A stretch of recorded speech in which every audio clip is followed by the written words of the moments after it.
The young millionaire froze when she saw her childhood photo in the humble gardener's house. The September afternoon hung heavy over Langford Estate, the kind of weight that pressed down on your shoulders and made breathing feel like work. Harper Langford stepped out of her imported Mercedes, wearing a crisp white suit that probably cost more than most people's monthly rent. Her designer sunglasses reflected the perfectly manicured gardens stretching out before her, every hedge trimmed to geometric precision, every flower bed arranged like a museum exhibit. She was 29 years old and had already made the cover of Forbes twice. Harper Langford. The name alone opened doors, closed deals, moved millions.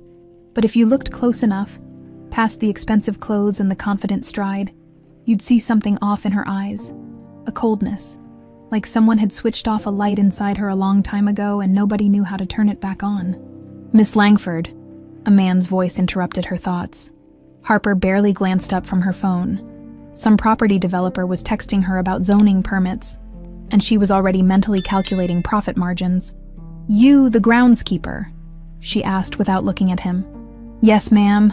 Thomas Mercer." He stood near the iron gate, holding a worn straw hat in both hands, mid-50s, maybe older. It was hard to tell with working men, their faces aged differently, like tree bark. His hands were rough and calloused, the kind of hands that had spent decades fighting with dirt and roots. His back curved slightly, shoulders rounded from years of bending over flower beds. But his eyes, there was something gentle about them. Sad, but gentle. "Show me around," Harper said flatly. "I've got 15 minutes. Thomas nodded and started walking. Harper followed, her heels clicking against the stone pathway. He talked as they moved through the gardens, his voice low and respectful, pointing out the roses, the century-old oak trees, the hand-carved fountain that some Italian sculptor had made back in the 1920s. Harper wasn't listening. She was already picturing it all torn down. Bulldozers, concrete, a luxury condo development with a name like Asheville Heights, or the Langford Collection, 20 units, minimum, 7 figures each. Easy money. "There's a small cottage back here," Thomas said, gesturing toward the far end of the property. "I've been living there for about 20 years, taking care of everything myself. You'll need to be out in 5 days," Harper replied without missing a beat. "Demolition starts next week." Something flickered across Thomas's face. Pain, maybe, or resignation, but he just nodded and looked down at his boots. That's when the wind picked up. It came out of nowhere, one of those sudden gusts that makes leaves scatter and doors slam. The cottage door swung open with a long, drawn-out creak that sounded like something out of a horror movie. Harper frowned. She hated loose ends, hated things that weren't buttoned up and controlled. "I'll close it," Thomas said quickly, moving toward the cottage. But Harper was already walking that direction, her irritation mounting. "I've got it." She reached the door before he could stop her and stepped inside. The cottage was exactly what you'd expect. Small, simple, almost depressing in its plainness. A narrow bed with a faded quilt, a wooden table that looked like it might have been around since the Civil War, an ancient stove that probably took half an hour just to heat up water for coffee. But then Harper's eyes landed on the wall above the nightstand, a photograph in a simple wooden frame. Her breath caught in her throat. It was a little girl, maybe 4 years old, with curly brown hair that fell past her shoulders. She wore a white dress covered in embroidered flowers, small pink and yellow ones that looked hand-stitched. In her arms, she clutched a blue teddy bear, the kind with button eyes and worn fur from too much loving. The girl was smiling at the camera, a huge, gap-toothed grin that lit up her whole face. Harper's phone slipped from her fingers and hit the wooden floor with a dull thud. That dress, that bear, that smile. She knew them. God help her. She knew them. Her hands started shaking. Her vision blurred at the edges. Somewhere in the back of her mind, a door she'd kept locked for 25 years rattled on its hinges. "Where did you get this?" she whispered. Thomas stood frozen in the doorway, his face drained of color. His knuckles were white where he gripped his hat. "Miss Langford, I can explain. Where did you get this picture?" The words came out as a scream. Harper spun around to face him, and she realized her cheeks were wet. When had she started crying? Thomas took a step back, his legs unsteady. He reached out to brace himself against the door frame, breathing hard like he'd just run a marathon.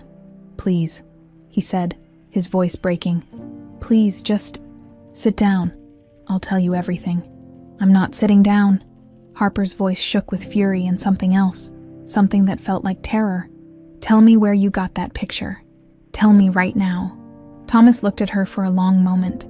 Then his eyes filled with tears, and when he spoke, his voice came out barely above a whisper. "That little girl," he said. "That's my daughter, my Mia. She disappeared 25 years ago." The room tilted. Harper grabbed the edge of the table to steady herself. Her heart was hammering so hard she thought it might crack her ribs. "You're lying," she said, but even she could hear how weak it sounded. Thomas shook his head slowly. "I was married to a woman named Faith, sweetest person you'd ever meet. We lived in a little town near Silver Creek, Colorado. I worked the fields. She did seamstress work from home. We didn't have much, but we had each other. And we had Maya." He wiped at his face with the back of his hand, smearing dirt across his cheek. "She was 4 years old when it happened.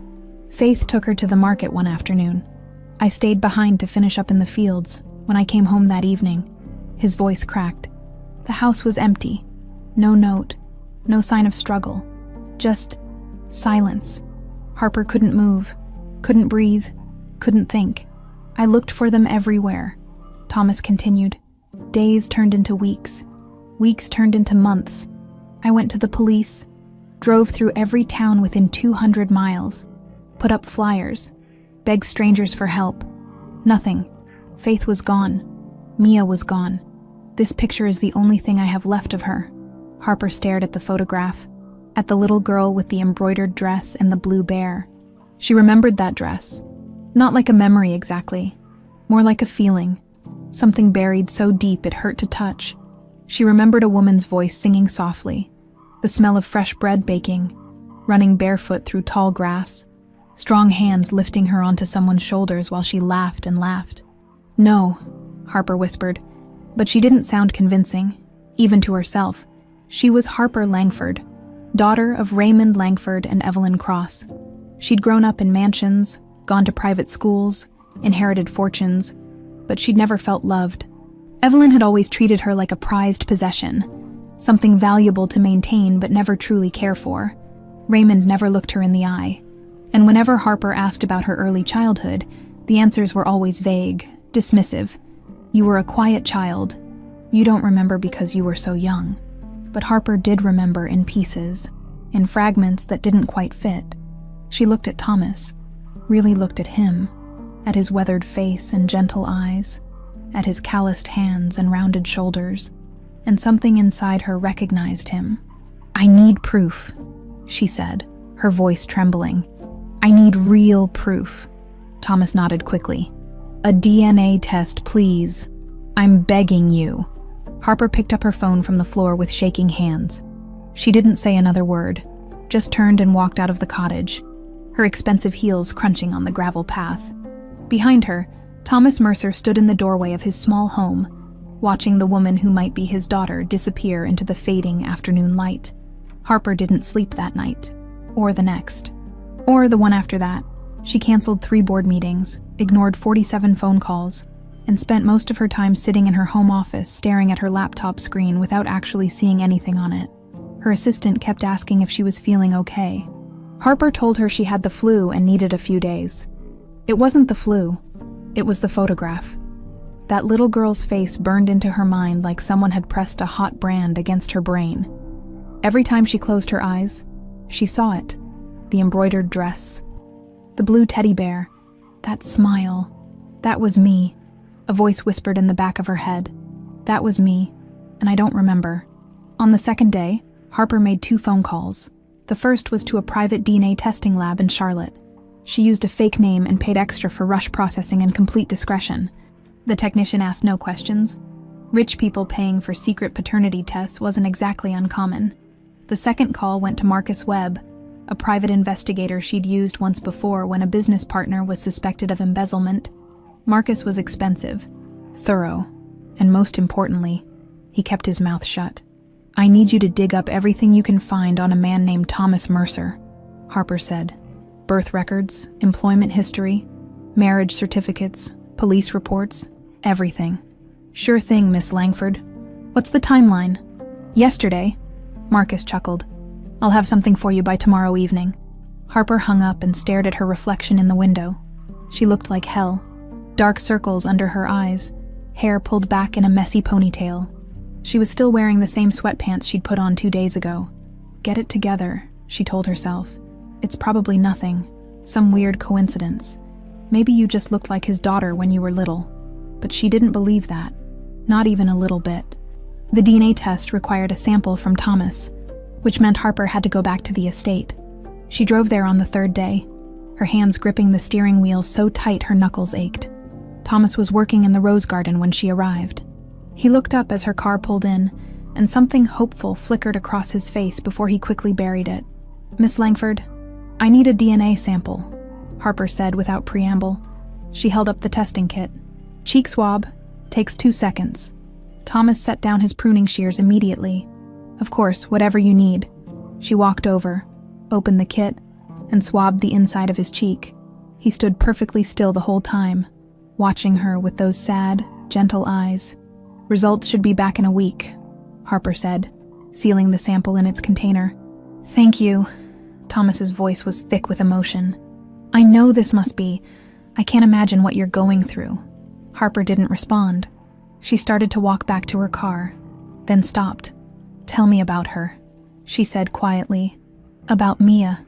Thomas's whole face changed, like someone had turned on a light behind his eyes. She loved to sing, he said softly. Made up her own songs about butterflies and rain clouds. Faith used to say Mia could find music in everything. The creek, the wind, even the sound of the washing machine. He smiled at the memory. Her favorite food was pancakes with strawberries. She'd eat them for every meal if we let her. Harper felt something twist in her chest. Strawberry pancakes. She still ordered them sometimes at diners, even though she couldn't explain why they made her feel safe. She used to run around barefoot all summer long. Thomas continued. Hated shoes. Said they made her feet feel trapped. And she had this laugh. God, her laugh could light up a whole room. Harper's throat felt tight. What else? She called me Papa Bear, because I'd give her rides on my shoulders, and she said it felt like riding a bear through the forest. His voice cracked. Faith made that blue teddy for her when she was 2. Mia took it everywhere, slept with it every night. Harper remembered strong hands lifting her up. Remembered the world looking different from way up high. Remembered feeling safe and loved, and completely, utterly happy. I have to go, she said abruptly. She was in her car and halfway down the drive before the tears started falling. Marcus Webb's report arrived the next evening via encrypted email. Harper poured herself a glass of wine she didn't drink and opened the file. Subject: Thomas James Mercer Dobb, April 3rd, 1973. Place of birth: Silver Creek, Colorado. She scrolled through the basics. High school diploma, worked various manual labor jobs, married Faith Elizabeth Morrison on June 12, 1998. Then she found the police report. Date filed, March 17, 2000, case number, SC2000R0847 type. Missing person status, open, inactive report filed by Thomas James Mercer regarding the disappearance of his wife, Faith Elizabeth Mercer, age 26, and daughter, Maya Rose Mercer, age 4. Subjects were last seen at Silver Creek Market on March 15, 2000, at approximately 2:30 p.m. No witnesses to disappearance, no signs of struggle at residence, no ransom demands received, no bodies recovered. Case archived due to lack of leads as of November 2000. Harper's hands trembled as she kept reading. There were photos attached, grainy copies from the original missing persons flyers. Faith Mercer had been beautiful. Dark hair, warm smile, kind eyes. She looked like the type of woman who baked cookies for neighbors and volunteered at church fundraisers. And Mia, 4 years old, curly brown hair, that same smile from the photograph. Harper clicked to the next document. It was a timeline Marcus had compiled from public records. March 15th, 2000. Faith and Mia Mercer disappear. March 17th, 2000. Thomas Mercer files police report. March-November 2000. Extensive search yields no results. Case goes cold. Then, At the bottom of the timeline, Marcus had added something else. He'd highlighted it in red. October 12, 2000. Evelyn Cross makes first public appearance with newly adopted daughter. Harper Cross, age 4. Multiple society page photographs from charity gala in Asheville, NC. Harper stared at the date. 7 months after Mia Mercer vanished. She opened a new browser tab and started searching. It didn't take long to find what she was looking for. Or rather, what she wasn't finding. There were no adoption records. None. She checked county databases, state records, even federal adoption registries. Nothing. Evelyn Cross had simply appeared one day with a 4-year-old daughter named Harper, and apparently nobody had thought to ask questions. Rich people adopted kids all the time, right? And the Crosses had money. Lots of it. The kind of money that made people look the other way. Harper picked up her phone and called Marcus. "Did you find anything about my adoption?" she asked when he answered. "That's the weird thing, Miss Langford. I couldn't find any legal documentation, no court records, no agency paperwork, nothing. It's like it never officially happened." Harper's blood ran cold. "What about my birth certificate? Standard issue. Lists Raymond Langford and Evelyn Cross as parents, but..." Marcus hesitated. "These things can be falsified if you've got the right connections. And your parents definitely had connections." Harper thanked him and hung up. She sat there in her office, surrounded by expensive furniture and abstract art that cost more than most people's cars, and felt the entire foundation of her life crumbling beneath her. She wasn't Harper Langford. She was Mia Mercer, and her real father had spent the last 25 years looking for her while she lived in a mansion less than 200 miles away. The DNA results came back 6 days later. Harper opened the envelope alone in her car, hands shaking so badly she almost tore the paper. DNA match probability, 99.9% conclusion. Thomas James Mercer is the biological father of Harper Langford. Harper pressed her forehead against the steering wheel and sobbed. Great, heaving sobs that came from somewhere deep inside, from that locked door in the back of her mind that had finally burst open. She cried for the childhood that had been stolen, for the mother she'd never known, for the father who'd searched and suffered while she'd been dressed up like a doll and paraded around at charity galas.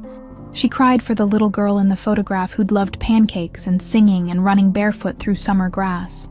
That little girl was her, had always been her, and someone had taken her away. Harper sat in her car outside the Langford estate for 20 minutes, staring at the DNA results until the words blurred together. 99.9%. There was no margin for error, no room for doubt. Thomas Mercer was her biological father. She finally drove to the property where Thomas worked, her mind cycling through 1,000 fragmented memories that suddenly made sense. All those times she'd felt like an outsider in her own home. All those awkward family photos where Evelyn smiled with her mouth but not her eyes. All those questions about her early childhood that had been deflected or dismissed. "You were such a quiet baby. Harper, you barely made a sound." But that wasn't true, was it? Mia had loved to sing, had made up songs about butterflies and rain clouds. You didn't like playing outside much. Another lie. Mia had run barefoot through fields all summer long. Everything Harper thought she knew about herself was fiction, a story Evelyn had written and forced her to memorize. Thomas was pruning the hedges when she found him. He looked up at the sound of her footsteps, and she saw the question in his eyes before he could hide it. Harper held up the paper. Her hand was shaking. 99.9%, she said. Her voice came out rough, like she'd been screaming for hours. Thomas's pruning shears fell to the ground. His face went through about 6 different emotions in the span of 3 seconds. Shock, hope, joy, disbelief, and something that looked like relief so profound it was almost painful to witness. "You're sure?" he whispered. "That's as sure as it gets." For a moment, neither of them moved. They just stood there in the garden, surrounded by perfectly manicured roses and the smell of fresh-cut grass, while the world rearranged itself around them. Then Thomas took a step forward, stopped, and looked at her like he was afraid she might disappear if he moved too fast. "Can I?" he gestured helplessly, and Harper understood what he was asking. She nodded. Thomas closed the distance between them and wrapped his arms around her. He smelled like soil and sweat, and something else, something that felt achingly familiar. Harper stood rigid for a second. Every muscle in her body tensed. And then something inside her just broke. She buried her face in his shoulder and cried. Not the careful, controlled tears she'd shed in her car, but the kind of crying that comes from your bones. The kind that shakes your whole body and makes sounds you didn't know you could make.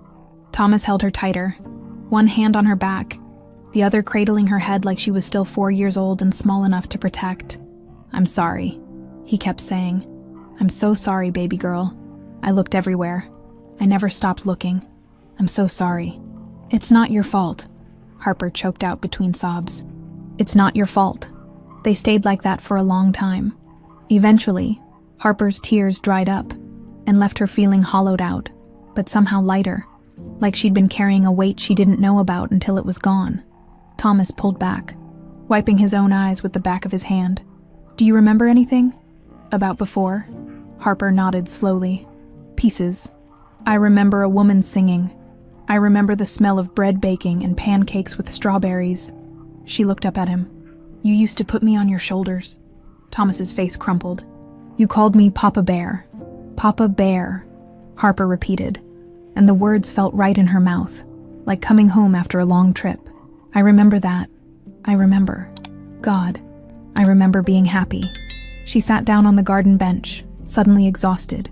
Thomas sat beside her, close but not touching, like he was afraid of overstepping. "Tell me what happened," Harper said. "The day we disappeared. I need to know." Thomas took a deep breath. March 15th, 2000. It was a Tuesday. Faith was making beef stew for dinner. Your favorite. She needed to pick up a few things from the market in town, and you wanted to go with her. You loved going to the market because Mrs. Chen, who ran the vegetable stand, always gave you candy. He stared at his hands as he talked, like he was reading the story off his palms. "I stayed behind to finish plowing the north field. We needed to get the spring planting done. Faith said she'd be back by 4. His voice got quieter. "She never came back." "What did you do?" "At first I figured maybe the truck broke down or they'd stopped at a friend's house. But when it got dark, I started calling around. Nobody had seen them. I drove into town and found the truck parked outside the market. Everything was still inside. Her purse, the groceries, your blue teddy bear on the front seat." Harper's chest tightened. "What did the police say?" "They filed a report, put out an Amber Alert, searched for weeks. They interviewed everyone who'd been at the market that day, checked security cameras from nearby businesses, dragged the creek." Thomas's hands clenched into fists. "Nothing. It was like you both just vanished into thin air. And my mother, Faith," Harper could barely say the name. "What happened to her?" "I don't know." The pain in Thomas's voice was raw, even after 25 years. "The police never found any evidence of violence. No blood, no signs of a struggle. But they never found her either. Some detectives thought maybe she'd run off, started a new life somewhere. But Faith wouldn't do that. She loved you more than anything in the world. She'd never have left you." Harper's mind was racing. "So someone took us, both of us." "That's what I believed, what I still believe." Thomas finally looked at her. "And somehow you ended up with the Langfords 7 months later." The implication hung between them like smoke. "Evelyn?" Harper said flatly. "Evelyn did this." Thomas didn't contradict her. "You need to be careful, Mia, if she's capable of—" "Harper," she interrupted. "I'm Harper now. I've been Harper for 25 years. I can't just—" She trailed off, frustrated. "I understand." Thomas's voice was gentle. "You're whoever you need to be." They sat in silence for a while. A cardinal landed in the rose bush nearby, its red feathers bright against the green leaves. Harper watched it, thinking about identity and memory, and all the ways a person could be stolen from themselves. "I remember more now," she said quietly. "The memories are coming back. Little things. The sound of Faith's voice when she sang me to sleep. The way our kitchen smelled in the morning. A tire swing in the backyard. We hung that swing the summer before," Thomas said, his voice thick. "You'd spend hours on it." Harper turned to look at him. Really look at him. This man with his calloused hands and weathered face and eyes full of grief he'd carried for a quarter of a century. Her father. Her real father. "We're going to prove it," she said. "What Evelyn did, we're going to prove it and make her pay." Thomas shook his head. Mia, Harper. She's powerful. She's got money and lawyers and... So do I. Harper's voice turned cold. I'm not that little girl anymore.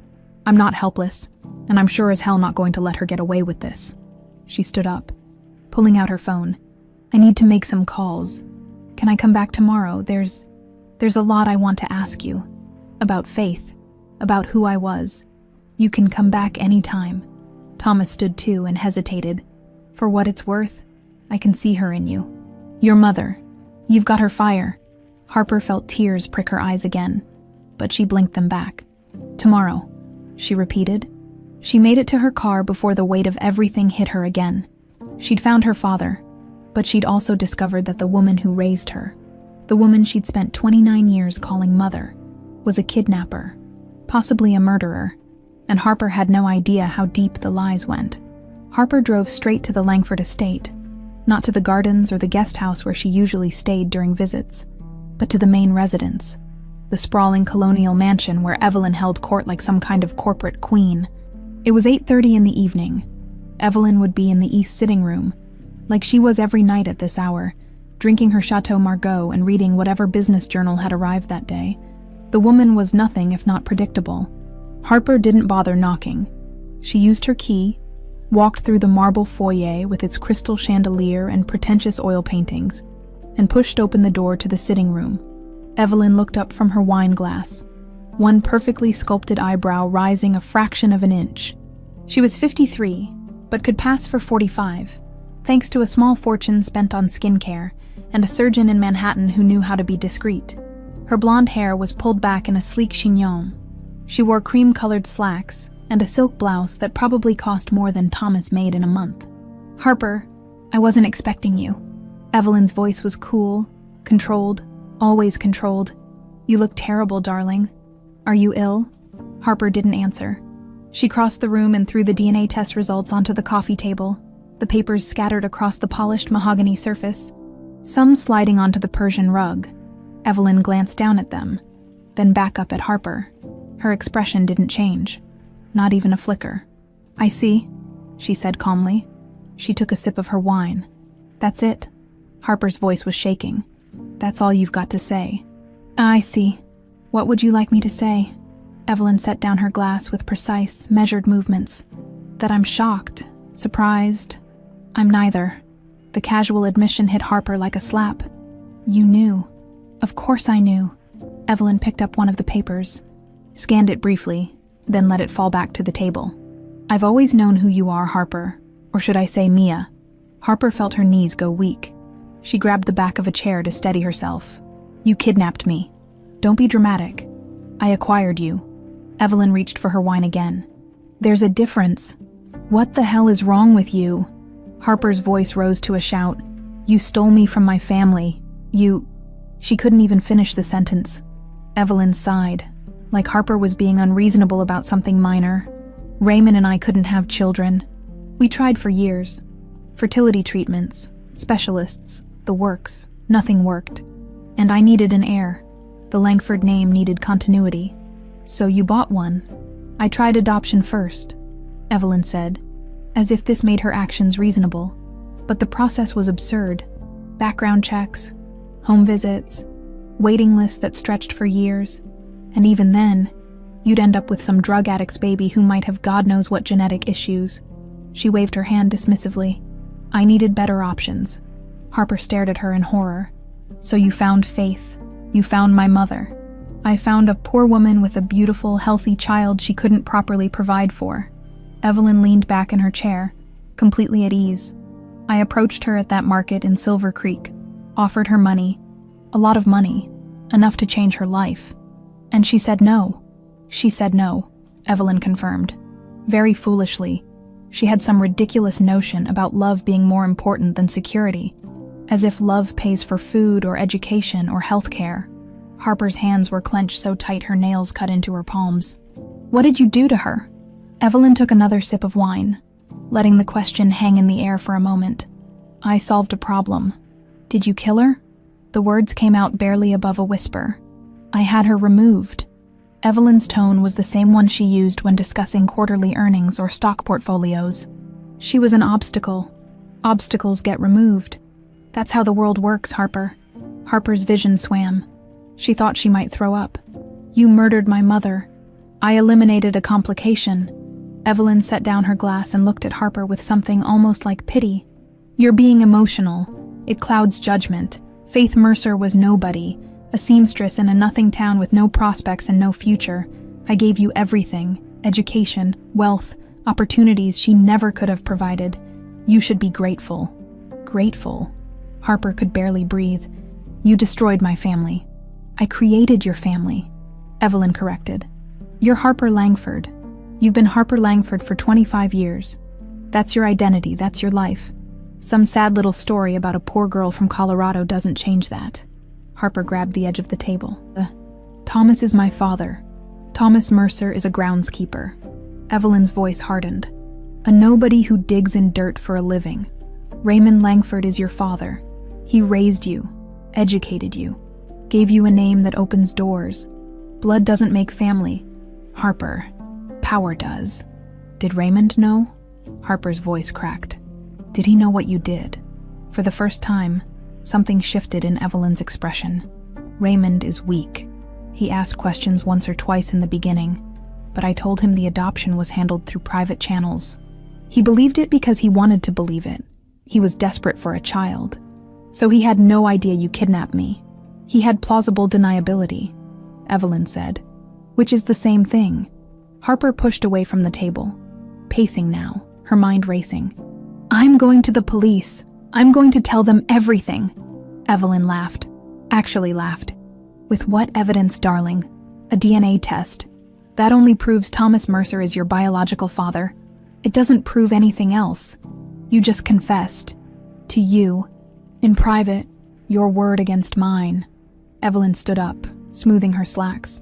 And who do you think they'll believe, Harper Langford? A privileged young woman who's clearly having some kind of breakdown. Or Evelyn Cross Langford, a respected businesswoman and philanthropist with spotless reputation. Harper felt panic rising in her chest. There has to be evidence. Paper trails, witnesses, all gone, Evelyn said simply. Burned, buried, or bought off 25 years ago. I'm very thorough, Harper. It's one of my best qualities. Someone will talk. Someone always talks. Not when they're properly motivated. Evelyn picked up her wine glass again. Or properly silenced. Harper stared at this woman. This monster. Who'd raised her. Who'd brushed her hair and taken her to dance recitals. And smiled for family photos while hiding a secret so dark it was almost incomprehensible. I will destroy you, Harper said quietly. I don't care how long it takes or what it costs.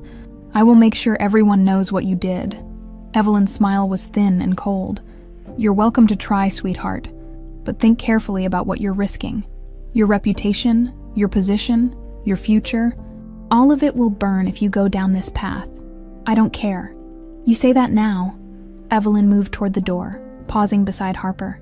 But you will, because at the end of the day, you're more like me than you want to admit. You've spent 29 years being Harper Langford. You've enjoyed the benefits, the privileges, the power that doesn't just go away because you found out where you came from. She reached out and straightened Harper's collar, a maternal gesture that made Harper's skin crawl. You're my daughter, Evelyn said softly. My greatest achievement. I made you into something extraordinary. And deep down, you know that matters more than some sentimental fantasy about the life you might have had. Harper jerked away from her touch. Get away from me. Evelyn shrugged and headed for the door. When you're ready to be reasonable, we'll talk. Until then, I suggest you think very carefully about your next move, because if you try to expose me, you'll be exposing yourself too. And Harper Langford won't survive that kind of scandal. She left, her heels clicking against the marble floor. Harper stood alone in the sitting room, surrounded by expensive furniture and priceless art, and felt more trapped than she'd ever felt in her life. Harper hired the best attorney in North Carolina. Kenneth Morrison had a corner office in Charlotte with floor-to-ceiling windows and a reputation for winning impossible cases. He charged $800 an hour and was worth every penny. He listened to Harper's story, reviewed the DNA evidence, and took notes on a legal pad with gold trim. It's compelling, he said when she finished, but it's also complicated. Complicated how? Harper leaned forward in her chair. She admitted it. She kidnapped me and murdered my mother. She admitted it to you.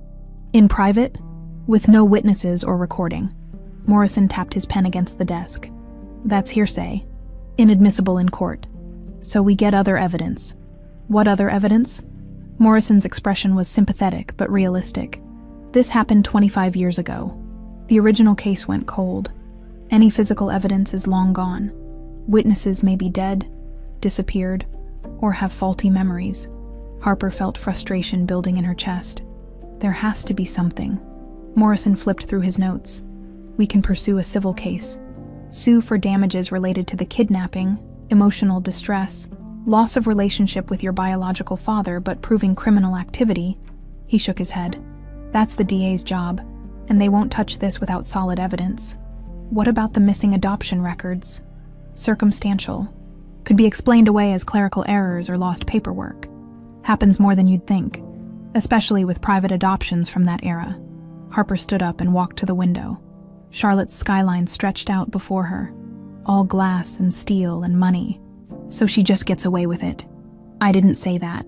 Morrison set down his pen. But you need to understand what you're up against. Evelyn Cross Langford has resources, connections. She's been in this world longer than you have, and she knows how to protect herself. I have resources too.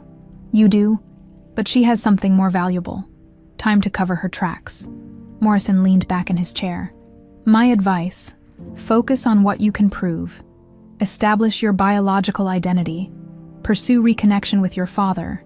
Maybe look into wrongful adoption claims. Criminal charges are a long shot. Harper hired Morrison anyway, along with 3 more attorneys from different firms. She wanted multiple angles, multiple strategies. Someone had to find a crack in Evelyn's armor.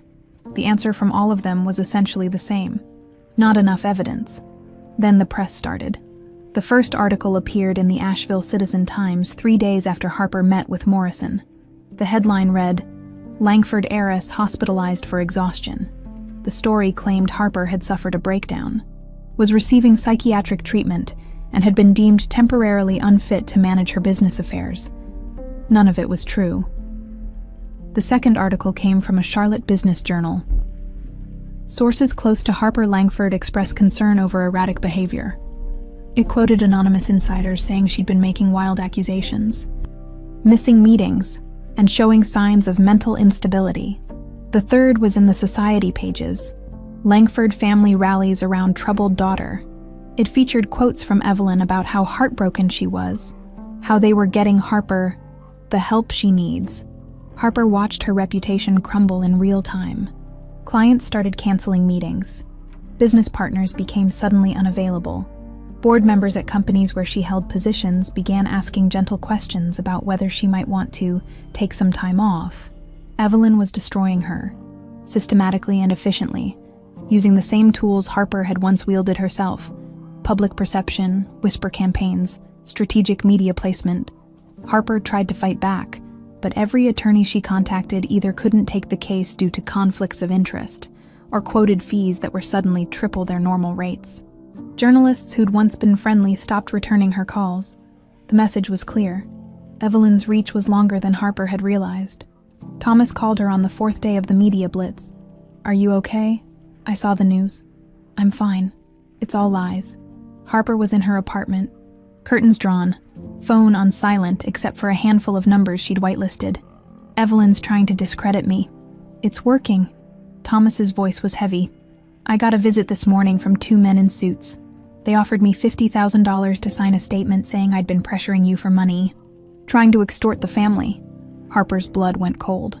What did you say? I told them to get the hell off my property. There was a pause. But Harper, maybe we should stop. I don't want you to lose everything because of me. You didn't do this. She did. Harper pressed her palm against her forehead. I'm not giving up. She's too powerful. Then I'll become more powerful. But even as she said it, Harper felt the walls closing in. She'd always believed money and determination could solve any problem. Now she was learning. There were some problems that went deeper than either. That afternoon, Thomas called again. His voice was shaking. Someone tried to run me off the road this morning. Black SUV, no plates, forced me into a ditch. Are you hurt? I'm okay. Truck's banged up, but drivable. He took a shaky breath. This was a warning, wasn't it? Harper closed her eyes. I'm so sorry. Don't apologize, just be careful. If they're willing to... He stopped. Just be careful. Harper started driving to the estate property every few days. Always at different times, always taking different roads. She and Thomas would walk through the gardens together, and he'd tell her stories about Faith and Mia, about the life she'd lost. Faith loved to garden, Thomas said one afternoon, kneeling beside a rose bush. She said flowers were proof that beautiful things could grow anywhere if you gave them enough love and attention. Harper watched him work, his weathered hands gentle with the plants. Tell me about the day I was born. Thomas smiled, that rare expression that made his whole face light up. August 14th, 1996. It was a Tuesday, early morning. Faith went into labor around 3 a.m. I drove like a madman to the hospital. We only had the one truck, and it barely ran. He laughed softly. You came into the world screaming, loudest baby the nurses had ever heard. They said. Faith joked that you were already demanding attention. Was she happy? Harper asked quietly. When I was born? She cried. Thomas said, happy tears. She held you and kept saying, look what we made, Tommy. Look at our perfect girl. His voice got thick. You were perfect. You were everything. Harper felt tears sliding down her cheeks. I wish I remembered her. She's in you, Thomas said. Your stubbornness. Your fire. That's all, Faith. She never backed down from anything, even when she should have. He paused. Especially when she should have. They sat together in comfortable silence, watching the sun move across the garden. For brief moments like this, Harper could almost forget about Evelyn's threats and the media circus and the impossible task ahead of them. Almost. Her phone buzzed. A text from an unknown number. Back off, or Thomas won't survive the next accident. Harper showed it to Thomas. His face went pale, but he straightened his shoulders. I'm not going anywhere. Yes, you are. Harper's mind was already working, calculating risks and options. Pack a bag. I'm getting you somewhere safe. Harper, I'm not arguing about this. She stood up, pulling out her phone to call Marcus Webb. She's already tried once. Next time she might succeed. Thomas reluctantly agreed. Within 2 hours, he was checked into a small hotel, 3 counties away, paid for in cash under a false name. Harper drove back to her apartment feeling like she was losing a war. She didn't know how to fight. Every move she made, Evelyn countered. Every attorney she hired got bought off or scared off. Every witness disappeared or changed their story. She sat in her car in the parking garage, staring at her reflection in the rearview mirror. She looked exhausted, defeated. Then her phone rang. Raymond Langford's name appeared on the screen. Harper almost didn't answer, but something made her press accept. Harper. Raymond's voice sounded strained. We need to talk. It's about your mother. Which one? The bitterness in her voice was sharp enough to cut. Evelyn, Raymond said quietly. I know what she did, and I can help you prove it. Harper met Raymond at a diner 40 minutes outside Asheville. It was the kind of place with checkered floors and a waitress who called everyone Han. Not the sort of establishment Raymond Langford typically frequented, which was probably the point.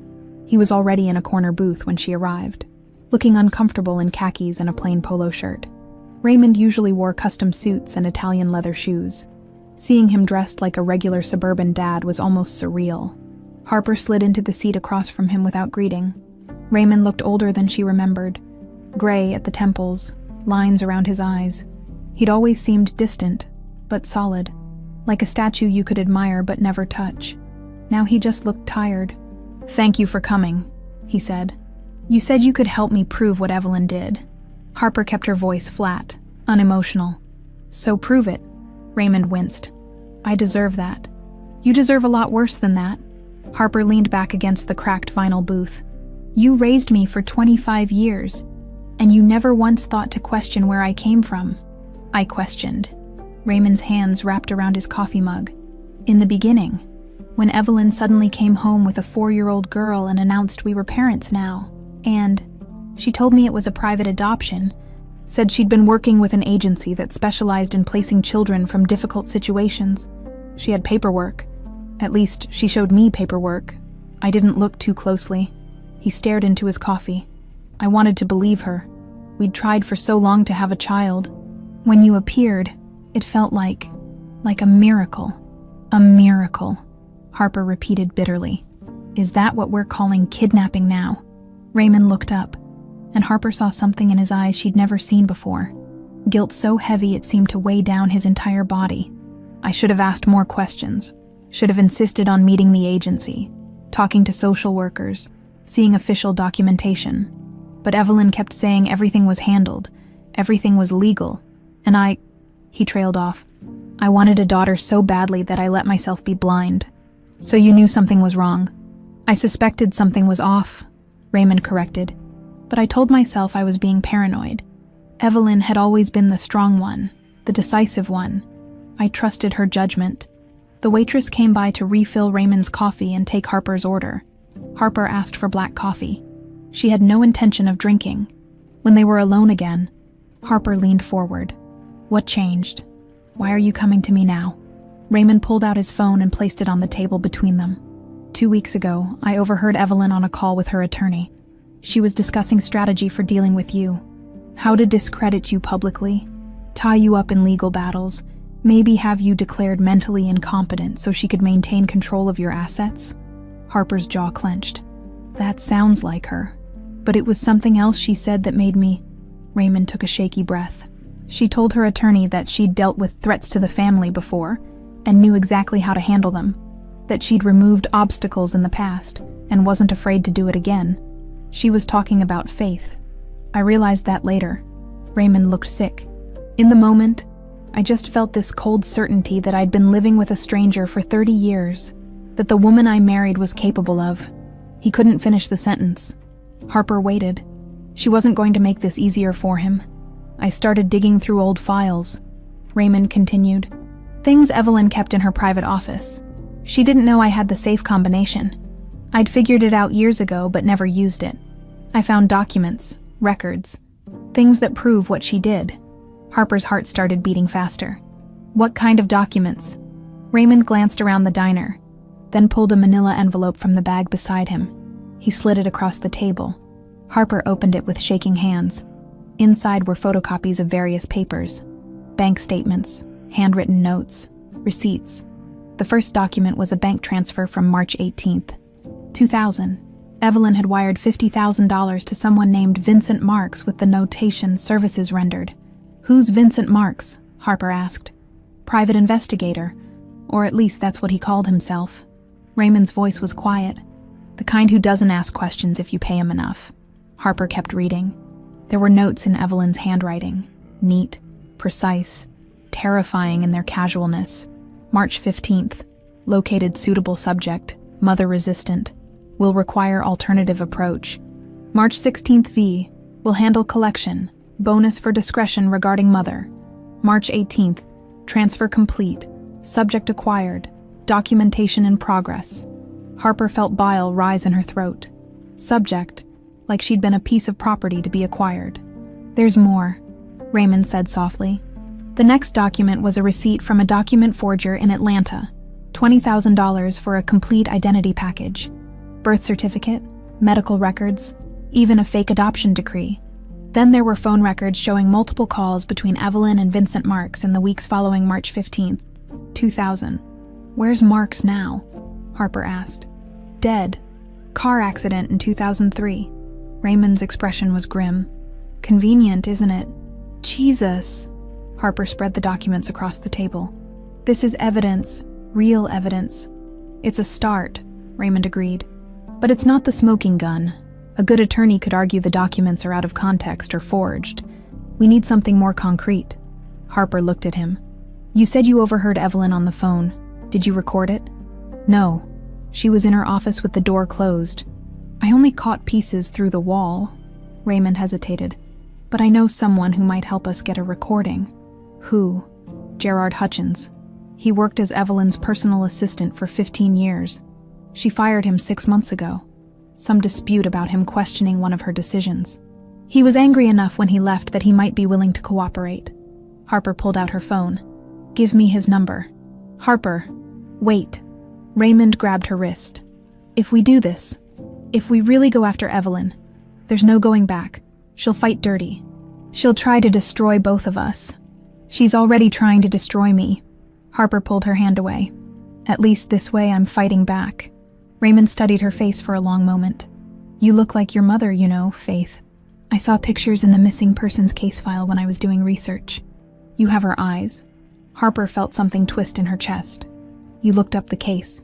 After I found those documents, I needed to know what really happened, what Evelyn had taken from you.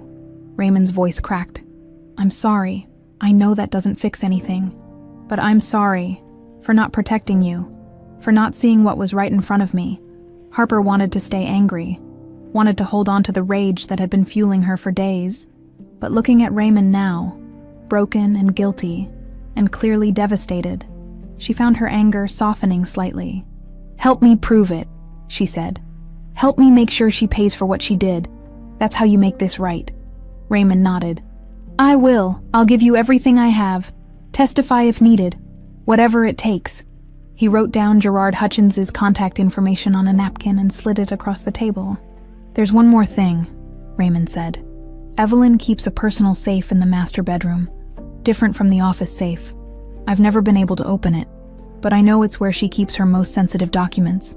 If there's proof of what happened to Faith, it'll be in there. Can you get the combination? No, but I can get you into the house when she's not there. Raymond met her eyes. She has a board meeting in Charlotte next Thursday. She'll be gone all day. Harper felt a plan forming. Dangerous. Possibly illegal. But what choice did she have? Set it up, she said. Raymond nodded and stood to leave. At the last moment, he paused and looked back at her. For what it's worth, he said quietly, you were a wonderful daughter, even if I didn't deserve you.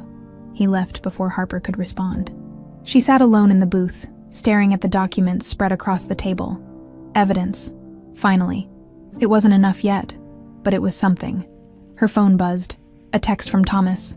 I'm okay. Bored, but okay. Any progress? Harper typed back, getting there. Stay put. She gathered the documents, paid for the coffee neither of them had drunk, and walked out into the parking lot. The sun was setting, painting the sky in shades of orange and red. 1 week until she could search Evelyn's safe. 1 week to find Gerard Hutchins and convince him to cooperate. 1 week to build a case strong enough to bring down the woman who'd stolen her life. Harper got in her car and started the engine. The war wasn't over, but for the first time in days, she felt like maybe, just maybe, she had a fighting chance. Gerard Hutchins lived in a modest apartment in downtown Asheville. The kind of building with a creaky elevator and mailboxes that didn't quite close properly. Harper found his name on the directory and pressed the buzzer. Yeah. The voice through the intercom was cautious. Mr. Hutchins, my name is Harper Langford. I'd like to talk to you about Evelyn Cross. Silence then. Go away. Please, just 5 minutes. Raymond gave me your contact information. Another pause. Raymond Langford sent you. Yes. It's about Evelyn, about what she's done. The buzzer sounded. Unlocking the door, Harper took the stairs to the 3rd floor and found Hutchins waiting in his doorway. He was in his early 60s, thin and wiry, with sharp eyes behind wire-rimmed glasses. You've got your 5 minutes, he said, not moving to let her in. Talk. Harper glanced at the hallway. Can we do this inside? Hutchins considered, then stepped aside. The apartment was small but neat. Books lined every wall, and classical music played softly from a speaker somewhere. I know what Evelyn did, Harper said once they were seated in his cramped living room. I know she kidnapped me 25 years ago, murdered my mother, and I need help proving it. Hutchins's expression didn't change. Why should I help you? Because she destroyed your career. Because you know what kind of person she is. Harper leaned forward. Because it's the right thing to do. The right thing. Hutchins laughed bitterly. I spent 15 years doing everything that woman asked. Covering for her. Lying for her, cleaning up her messes, and when I finally questioned one of her decisions, one time, she fired me and blacklisted me from every decent job in this city, then helped me take her down. Hutchins studied her for a long moment. What do you need? A recording. I need her to confess on tape. Good luck with that. Evelyn's too smart to. She already confessed to me once. Harper interrupted. In private, she was confident I couldn't do anything about it. If I can get her alone again. Get her talking. She pulled out her phone. I just need it recorded this time. Hutchins shook his head. Even if you manage to record her, North Carolina is a two-party consent state. Any recording made without both parties' knowledge is inadmissible in court. Harper felt her hope deflating. So it's useless. In court, yes, but not in the court of public opinion. Hutchins stood and walked to a bookshelf, pulling out a thin manila folder. When Evelyn fired me, I took a few insurance policies with me. Things she'd want kept quiet. He opened the folder and spread documents across the coffee table. Harper leaned in to look. Financial records showing payments to various consultants who specialize in making problems disappear. Emails discussing bribes to city officials. Photos of meetings with people who definitely aren't on any legitimate business roster. Why didn't you use these before? Harper asked. Because I'm not stupid. Evelyn would destroy me if I went public.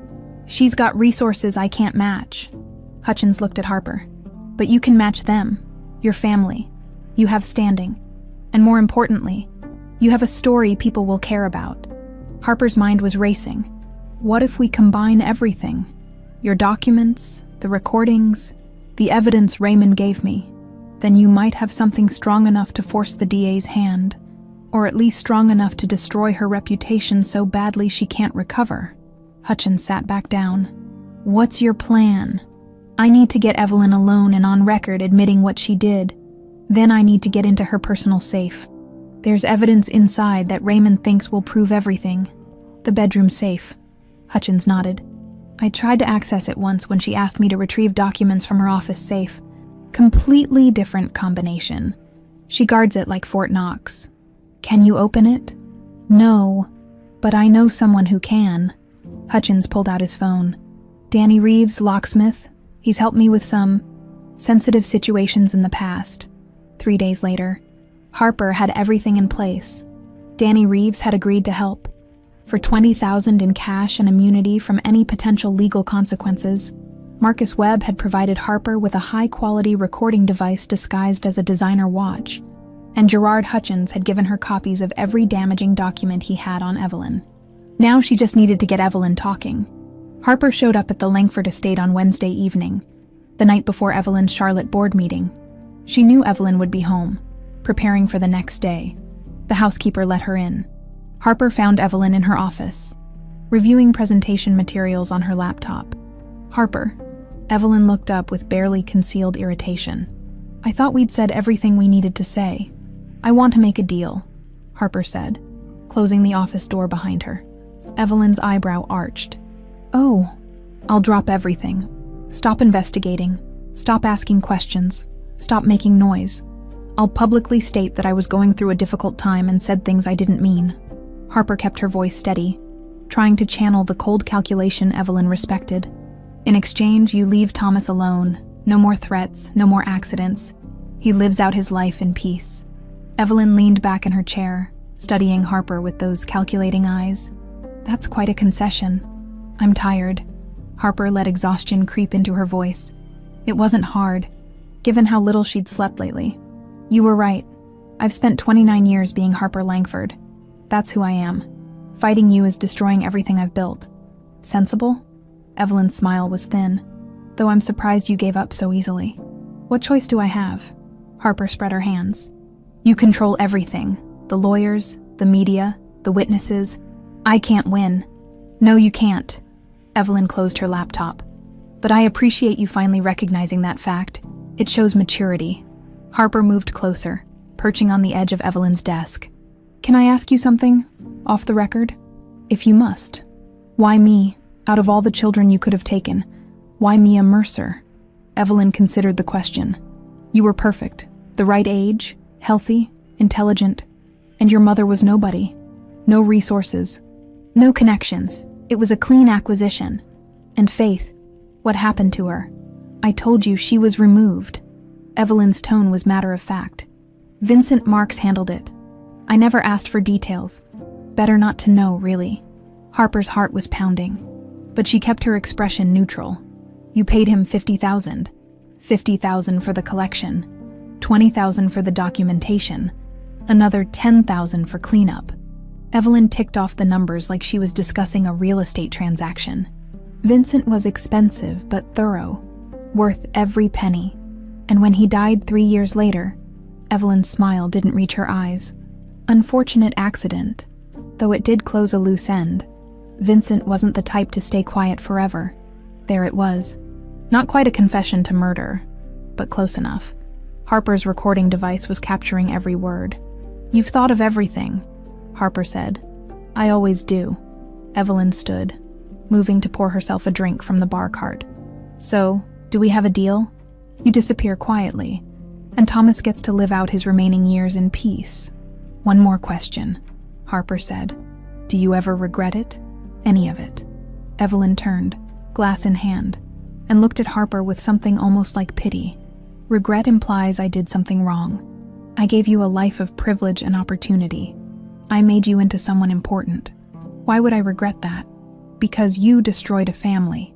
I created a family," Evelyn corrected. "And you turned out better than I could have hoped. Smart, ambitious, ruthless when necessary. You're exactly what I wanted you to be." Harper stood. "That's what you think. That's what I know." Evelyn raised her glass. "So, do we have a deal or not?" Harper looked at this woman, this monster who'd stolen her life and felt no remorse whatsoever, who saw people as assets to be acquired and obstacles to be removed. "No deal," Harper said quietly. Evelyn's expression hardened. "Excuse me. I said no deal." Harper walked toward the door. "You're going to pay for what you did. To me, to Faith, to Thomas. All of it." "With what evidence?" Evelyn's voice was sharp now, dangerous. "We've been over this, Harper. You have nothing." Harper paused at the door and looked back. "I have enough." She walked out before Evelyn could respond, her heart hammering against her ribs. The recording device was heavy on her wrist, its weight both comforting and terrifying. Outside, Marcus Webb was waiting in his car. Harper climbed into the passenger seat and handed him the watch. "Got it?" she asked. Marcus plugged the device into his laptop and played back the audio. Evelyn's voice came through crisp and clear. "Vincent Marks handled it. 50,000 for the collection. Cleanup, unfortunate accident. Closed a loose end. Holy hell," Marcus breathed. "This is admissible." "No, but it doesn't need to be." Harper pulled out her phone. "We're not taking this to court. We're taking it to the people." Tomorrow, while Evelyn was in Charlotte, Harper would break into that safe and find whatever final evidence was hidden inside, and then she'd end this. Harper didn't break into Evelyn's safe. She didn't need to. Instead, she called a press conference. Raymond had been horrified when she told him the plan. "Harper, you can't just... This needs to go through proper channels, the police, Those channels are controlled by Evelyn." Harper cut him off. "Every lawyer I've hired gets bought off. Every official I talk to suddenly has a conflict of interest. The system is rigged, so I'm going around it." She rented out a conference room at the Asheville Hilton and sent invitations to every major media outlet in North Carolina. Local news, national networks, newspapers, online journalists, everyone. The subject line was simple: Langford heiress to address kidnapping claims. The room was packed when Harper arrived Thursday afternoon. Cameras lined the back wall. Reporters filled every seat. She could see the speculation in their eyes.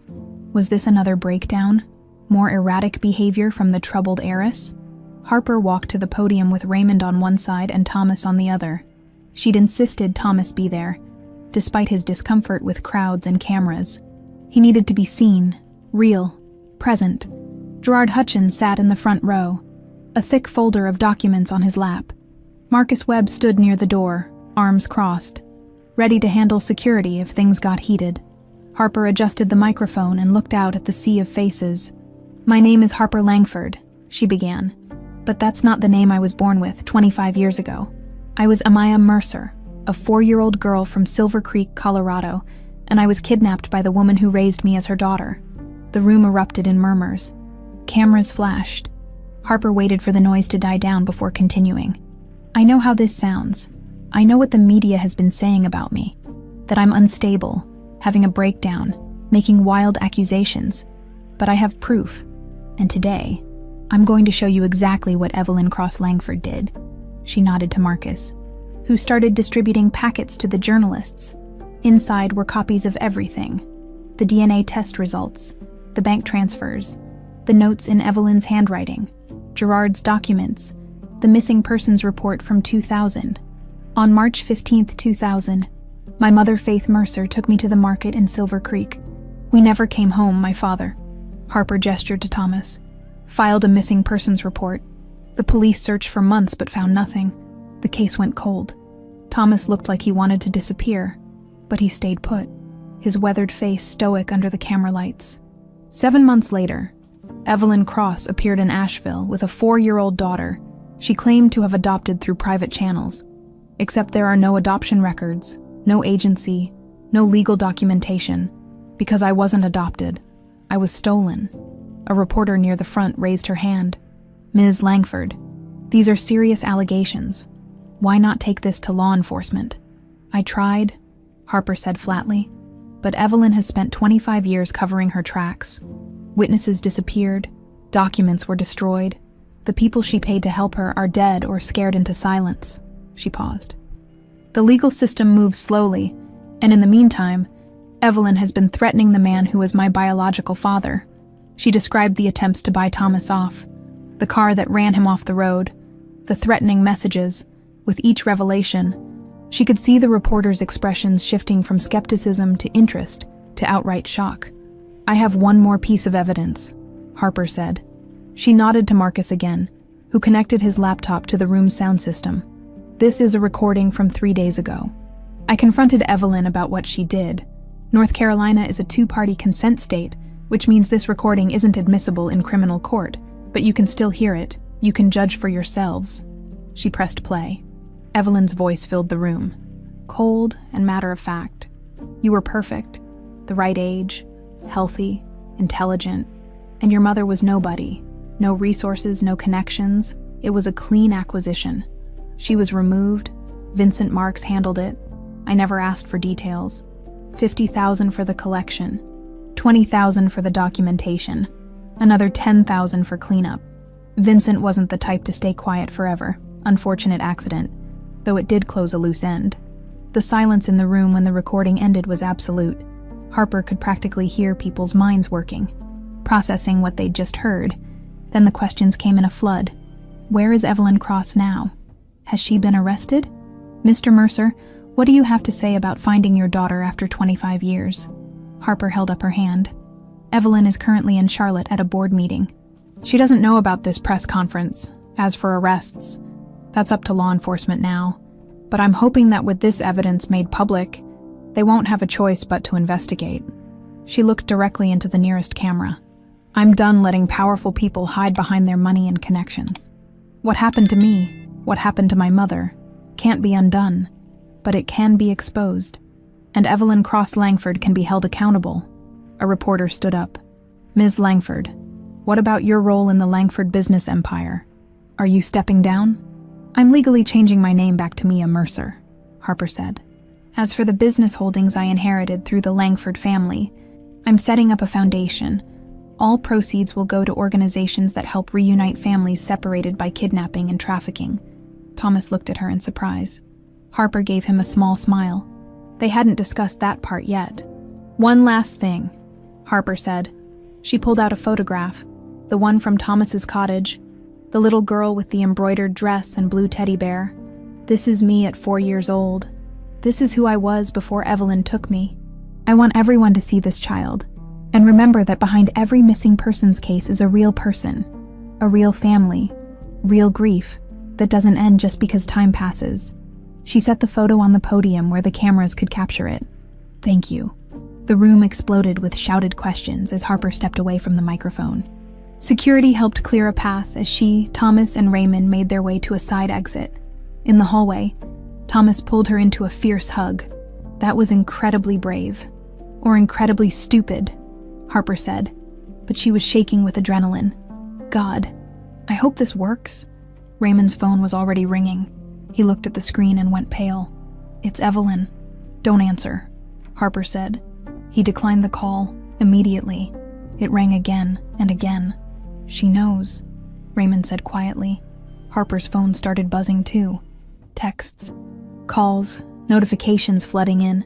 The story was spreading fast. Within minutes, it would be everywhere. Marcus appeared beside them. "You need to get somewhere safe. If Evelyn is as dangerous as you say." He was cut off by the sound of screeching tires outside. Through the window, Harper saw a black Mercedes pull up to the hotel entrance with enough force to make the valet jump back. Evelyn emerged from the driver's seat, her face twisted with rage. She was still in her business suit from the board meeting, but her hair was disheveled, and her carefully maintained composure had shattered completely. "She's here," Harper breathed. Evelyn stormed through the hotel doors, security guards scrambling to intercept her, but she was screaming loud enough for everyone to hear. "Where is she? Where is that ungrateful little bitch?" Harper watched from the hallway as Evelyn was surrounded by security, by journalists who'd spilled out of the conference room, by curious hotel guests. Cameras captured every second of her meltdown. "I gave her everything!" Evelyn shrieked. "Everything! And this is how she repays me!" A journalist thrust a microphone toward her. "Ms. Cross, is it true you kidnapped Harper Langford when she was 4 years old?" "I saved her. She was nobody." "Nothing." Evelyn's voice was raw, unhinged. That pathetic excuse for a father couldn't give her anything. "I gave her a life worth living." Another reporter. "Did you murder Faith Mercer?" "She was in the way." Evelyn spat before her attorney, who'd apparently just arrived, grabbed her arm and tried to pull her away. But the damage was done. Every camera had caught it. Every journalist had recorded it. Evelyn had just confessed on live television. Harper watched as police officers, who'd been called due to the disturbance, approached Evelyn, watched as the woman who'd raised her, controlled her, shaped her entire life, was read her Miranda rights and led away in handcuffs, still screaming about ingratitude and betrayal.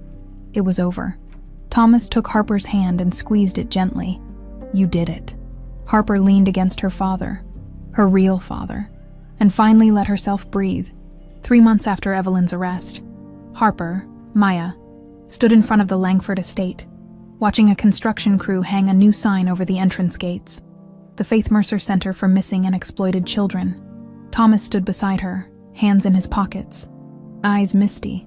"She would have loved this," he said quietly. "I wish I'd known her." Mia's voice was soft. She'd started using her birth name publicly a month ago. It still felt strange on her tongue, but getting more familiar each day. "You're a lot like her," Thomas said. "Stubborn, fierce." She never backed down from a fight either. The estate had been transformed. The mansion's rooms were being converted into offices for social workers, counselors, and investigators. The gardens would become a memorial space where families of missing children could find peace. The grounds would host support groups and community events. Mia had kept her promise. Every penny of the Langford inheritance she'd legally been entitled to was going into the foundation. It wasn't enough to erase what had happened, but it was something. A way to turn 25 years of lies into something that might actually help people. "Ms. Mercer," a young woman approached, clipboard in hand. She was one of the center's newly hired case managers. "The Hendersons are here for their appointment." "I'll be right there." Mia turned to Thomas. "You want to sit in on this one?" He shook his head. "This is your thing. I'm just here for moral support." He smiled. "And gardening advice, these new landscapers don't know a rose from a rhododendron." Mia laughed. A real laugh that came easier now than it had 3 months ago. She squeezed his arm and headed inside. The Hendersons were a couple in their 40s whose teenage daughter had vanished 2 years ago. Mia sat with them for an hour, listening to their story, reviewing the case file her investigators had compiled, explaining what resources the center could provide. By the time they left, Mrs. Henderson was crying, not from despair, but from relief that someone was finally taking them seriously. "Thank you," she whispered, gripping Mia's hands. "Thank you for not giving up on her." After they left, Mia sat alone in what had once been Evelyn's office. The expensive art was gone, replaced by photos of reunited families. The mahogany desk had been swapped for something simpler, more functional. Her phone buzzed. A text from Marcus Webb, district attorney, just announced formal charges. Murder 1 for Faith Mercer, kidnapping, conspiracy, obstruction of justice. Trial starts in 6 months. Maya stared at the message. Murder 1. They'd found enough evidence. Between the recording, Gerard's documents, and testimony from people who were finally willing to talk, now that Evelyn was behind bars, to charge her with Faith's death. Faith's body had never been found, probably never would be. Vincent Marks had done his job too well before his convenient accident in 2003. But witness testimony placed Faith at a meeting with Marks and Evelyn. Cell phone records showed their locations aligning. Bank records showed the payments. It was enough. Barely. But enough. Mia's phone buzzed again. This time it was Raymond. "Can we talk?" She hesitated, then typed back. "Coffee at the usual place. 1 hour." They met at the same diner where Raymond had first approached her months ago. He looked better than he had then. Cleaner, more present. He'd moved out of the Langford estate, taken a leave of absence from the business, started seeing a therapist. "I'm testifying," he said after they ordered. "At Evelyn's trial. Prosecution asked me to." "Good," Mia said. "I wanted you to know before you heard it from the lawyers." Raymond wrapped his hands around his coffee mug. "They're going to ask me about everything. How much I knew, when I knew it, why I didn't act." "Why didn't you?" Mia asked, not accusingly. She was genuinely curious. Raymond was quiet for a long time. "Fear, cowardice. I told myself I was protecting you by not asking questions, that if I didn't know the truth, I couldn't be complicit." He laughed bitterly. "Turns out, ignorance isn't innocence." "No," Mia agreed. "It's not. I'm not asking for forgiveness," Raymond said. "I don't deserve it, but I want you to know that I'm sorry, and I'm going to spend whatever time I have left trying to make it right." Mia studied him. This man who'd raised her but never really known her, who'd played Tea Party with her when she was 6 and taught her to drive when she was 16, who'd been present but absent, loving but distant. "I don't hate you," she said finally. "I'm angry, I'm hurt, but I don't hate you. That's more than I deserve." Raymond's voice cracked slightly. "Probably," Mia said. But she reached across the table and briefly touched his hand. Not forgiveness, exactly, but maybe the beginning of something that could eventually become peace. Later that evening, Mia drove to the small house Thomas had rented in Asheville. He'd refused to live at the estate, even temporarily. Too many bad memories, he said. Too much Langford energy. She found him in his new garden, a modest plot behind the house where he was planting tomatoes and herbs. "Dinner?" she asked, holding up takeout bags. "Starving," he admitted, standing up and brushing dirt off his knees. They ate on his small porch, watching the sunset over the Blue Ridge Mountains. These had become Maya's favorite moments. Simple, quiet, with no agenda except being together. "I got a call from a journalist today," Thomas said, chewing thoughtfully. "Wants to write a book about our story, offered a pretty substantial advance." "What did you say?" "I said I'd think about it." He looked at her. "What do you think?" Mia considered. Part of her wanted to keep the story private, close to her chest, but another part knew that their experience could help other families, could shine light on how vulnerable people were to those with money and power. "I think we should do it," she said. "But we control the narrative. We approve every word. And any money goes to the foundation." Thomas smiled. "Deal." They sat in comfortable silence for a while. Then Thomas said, "I've been thinking about Faith a lot lately, wondering what she'd think of all this. Tell me something about her I don't know." Mia said, "Something small." Thomas's face softened. "She collected these little glass figurines, animals mostly, had them lined up on the kitchen windowsill. Every morning while she made breakfast, the sun would hit them just right and throw little rainbows across the room." He smiled at the memory. "You used to try to catch the rainbows in your hands. Said you were going to keep one in your pocket." Mia felt tears sting her eyes. She had a flash of something. Sunlight, colored light dancing across walls, laughter. Was it a real memory or just her mind filling in gaps? She wasn't sure anymore. "I'm sorry I don't remember more," she whispered. "Hey." Thomas turned to look at her. "You were 4 years old, and Evelyn did everything she could to erase who you were. The fact that you remember anything at all is a miracle. Do you think—" Mia stopped, unsure how to phrase the question. "Do you think I would have been happier if I'd grown up with you and Faith instead of with them?" Thomas was quiet for a long moment. I think you would have been different, he said finally. Not better or worse, just different. Less polished, maybe? More grounded. But Mia, Harper, whoever you are, you're remarkable. And that's not because of what the Langfords gave you. That's despite it. Mia leaned her head on his shoulder, the same way she'd started doing when she was 4 years old. Thomas put his arm around her, holding her the way he'd wanted to for 25 years. We're going to be okay, she said. Not a question. We're going to be better than okay, Thomas replied. We're going to be a family again. And for the first time since that September afternoon when she'd seen her photograph on a stranger's wall, Mia believed it. The past couldn't be changed. Faith was gone. Those lost years were gone. And the innocence of that 4-year-old girl was gone. But the future, that was theirs to build. 6 months after Evelyn's arrest, the Faith Mercer Center officially opened its doors. The ceremony was small, just staff, a few reporters, and the first families the center would be helping. Mia cut the ribbon alongside Thomas, both of them smiling despite the weight of everything the moment represented. The center was already making a difference.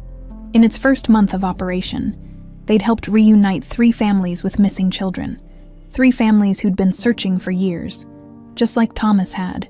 3 happy endings in a world that desperately needed more of them. Mia spent her days meeting with families, coordinating with investigators, and building partnerships with law enforcement agencies across the country.